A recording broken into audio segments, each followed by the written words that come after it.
మధురమైన రుక్మిణీ కళ్యాణ ఘట్టమును వివరించవలసినదిగా సుఖ మహర్షిని ప్రార్థిస్తున్న పరీక్షిత్తు శ్రీ భాగవత పద్యాలు రుక్మిణీ కళ్యాణం మొదటి భాగం. ఆత్మీయ బంధువులు అందరికీ నమస్కారం. పోతనామాత్యుల వారు తెలియించిన శ్రీమద్ భాగవతములోని కొన్ని ముఖ్యమైన పద్యములలో భాగముగా గత భాగము వరకు గజేంద్ర మోక్ష ఘట్టములను వివరించాను. ఈ వీడియో నుండి రుక్మిణీ కళ్యాణములోని కొన్ని ముఖ్యమైన ఘట్టములను వివరిస్తున్నాను. వివాహము కానివారు, వివాహము ఆలస్యమవుతున్న వారు ఈ రుక్మిణీ కళ్యాణమును చదివినా వినినా ఎటువంటి విఘ్నములు లేకుండా శీఘ్రమే జరుగుతాయని శాస్త్రములు వివరిస్తున్నాయి. శ్రీకంఠ చాపఖండన పాకారి ప్రముఖ వినుత భండన విలసత్కాకుత్సవంశమండన రాకేందు యశో విశాల రామనృపాల. పోతనామాత్యులు రుక్మిణీ కళ్యాణ ఘట్టమును శ్రీరామచంద్రుని ప్రార్థనతో ప్రారంభిస్తున్నారు.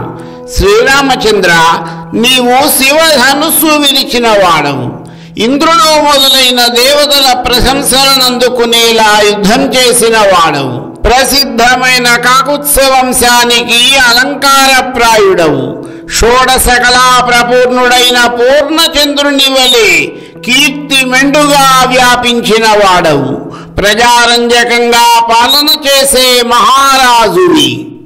ఖగనాధుండమరేంద్రు గెల్చి సుధమున్ గైకొన్న చందంబునన్ జగతీనాధుల జైద్యపక్షచరులన్ సాల్వాదులన్ గెల్చి భద్రగుడై చక్రివరించే భీష్మకసుతన్ రాజీవగంధిన్ రమా భగవత్యంస భవన్ మహాగుణమణిన్ బాలామణిన్ రుక్మిణిన్.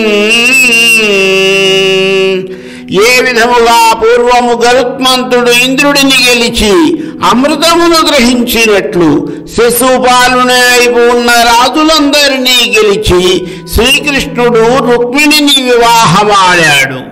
రుక్మిణి భీష్మకుడు అనే మహారాజు యొక్క కుమార్తె. ఆమె బహురూపవతి, సుగుణవతి, లక్ష్మీదేవి అంశతో జన్మించినది. శ్రీమద్ భాగవతమును వివరించడములో భాగముగా రుక్మిణీ కళ్యాణ ఘట్టమును వివరిస్తున్న సుఖమహర్షిని పరీక్షిత్తు ఈ విధముగా అడిగాడు. స్వయంవరానికి వచ్చిన కృష్ణుడు రాక్షస వివాహ పద్ధతిలో రుక్మిణిని తనతో ద్వారకాపట్టణానికి తీసుకువెళ్ళాడని వివరించారు కదా. కృష్ణుడు ఒక్కడు సాల్వుడు మొదలైన వారినందరినీ ఏ విధముగా జయించాడు? అదీ కాక కళ్యాణాత్మకమైన విష్ణు కథలాకర్ణించుచున్ ముక్త వైకల్యుండెవ్వడు తృప్తుడౌనవి వినంగా క్రొత్తలౌచుండు సాకల్యం బేర్పడ భూసురోత్తమా ఎరుంగంబల్కవే రుక్మిణీ కళ్యాణంబు వినంగా నాకు మదిలో కౌతూహలం బయ్యడిన్. మహర్షి, నాలాగా ముక్తిని కోరుకునే వాడికి శుభకరము మంగళకరమైన శ్రీ మహావిష్ణువు యొక్క కథలు ఎంత విన్నా అతనివి తీరదు. అవి విన్న కొద్దీ, వాటిని గురించి తెలుసుకున్న కొద్దీ మరింత నూతనముగా ఉంటాయి. రుక్మిణీ కళ్యాణం వినాలని నాకు కుతూహలముగా ఉన్నది. దయచేసి వివరంగా చెప్పండి అని ప్రార్థించాడు. మరికొన్ని పద్యములు, వాటి భావార్థములు నా తదుపరి వీడియోలో